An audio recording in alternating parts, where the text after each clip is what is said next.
A couple of days ago, Pioneer DJ announced the DDJ-SZ2, the follow-up to their flagship controller for Serato DJ. Let's take a closer look and see what's new about this SZ2.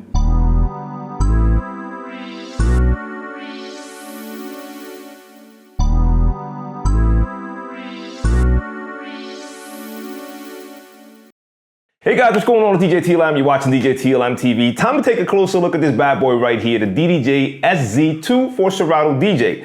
Now, I was definitely surprised when I found out about this release because Pioneer has their own DJ software now. They have Rekordbox DJ.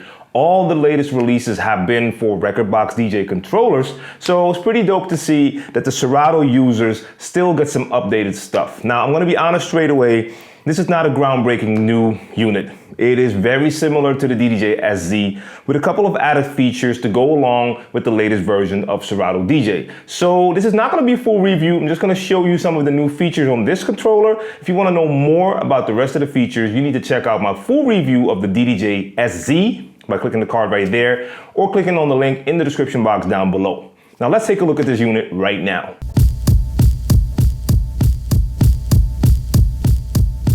Now, like I said, I'm not going to do a full review. I have a full review of the SZ and a lot of features are identical to that unit. It's just an upgraded version. But just to summarize what we have here, we have a beast of a controller. It is a 4-channel controller for Serato DJ. It has dual audio interfaces so you can connect 2 laptops at the same time, or it makes for an easy transition between 2 DJs. You have extra inputs so you can also connect 2 turntables or 2 CDJs. So you have full control of 4 decks in Serato DJ with 4 actual players. You do have to get the DVS expansion for Serato DJ, but you can turn this into a monstrous setup. You have all the controls you need. You have your needle search, you have your effects on top, you have the performance pads which add a lot of functionality like most controllers do nowadays. You have these full-size jog wheels that are like the same size as CDJs, but they do work with a different technology. These are not pressure sensitive. I have a love-hate relationship with these jog wheels. On the one hand, I do feel like they're really nice, but sometimes I do prefer pressure sensitive because these do react a little bit different. And in my opinion, they don't always react the way I want to, especially if I'm doing some turntablism. But for normal mixing, I think these are great. I love the size. It's a full-size controller. This gives you the feel like you're using 2 players in an actual mixer. You have your color effects, which I always love. You have the oscillator. That's been changed a little bit. It has a couple of new sounds and a couple of old sounds have been taken out. But overall, you have a great controller with a lot of functionality. Now, the differences are what I want to talk about today. So let's take a look at those new features right now.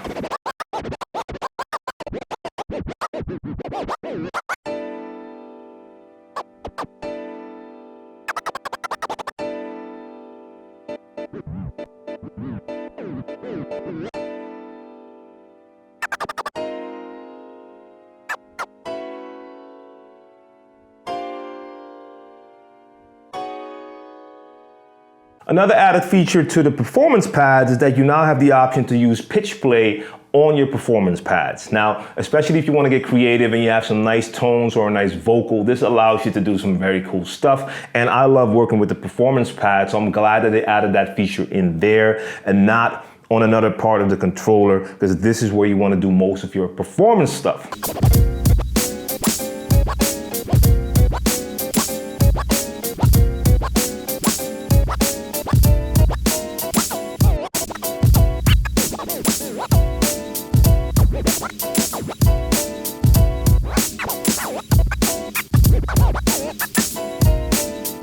Now, Serato Flip has been around for quite some time, but not a lot of controllers have dedicated buttons for Serato Flip. And of course, you can MIDI map and assign those functions to different buttons on your controller. But with the SZ2, you get these dedicated buttons to record, start, or save flips. And they added a new feature where you can access your saved flips right here on your performance pads.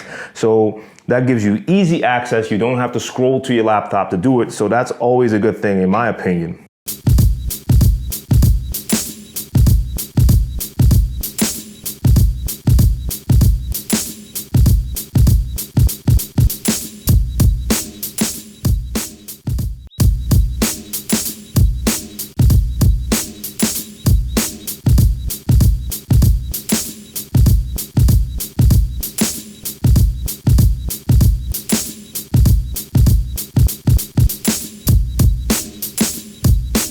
Now, these are supposed to be new lower latency jog wheels. I can't really compare it because I don't have the SZ here, but as far as I can tell, there's not a lot of difference. I can't really tell the difference.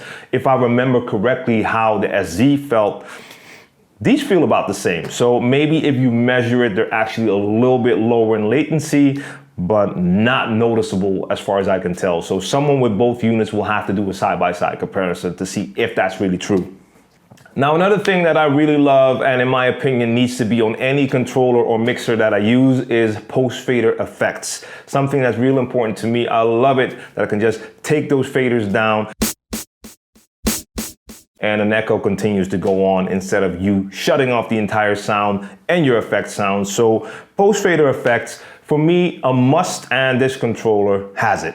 So that's my overview of the DDJ-SZ2. Just wanted to show you the new features on this beast because it is still a beast. This is not a groundbreaking controller. Like I said, it's just an upgraded version of the SZ to go along with the latest version of Serato DJ. You still get a ton of functionality, a couple of extra dedicated buttons for the new features, but that's it. So if you own an SZ, it's probably not worth it to upgrade and get the 2. You can do some of the stuff with MIDI mapping, assign some of the new features in Serato DJ to buttons and knobs on your SZ.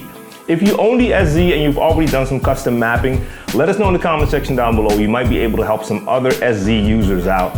And if you're on the lookout for a new Serato DJ controller, this is definitely a contender because it is a monster. All right, guys, that's it for this video. I hope you enjoyed this little overview. If so, make sure you share and like the video. Subscribe to djTLMtv if you haven't done so already because I have a ton of videos on the way. And I'll be back soon.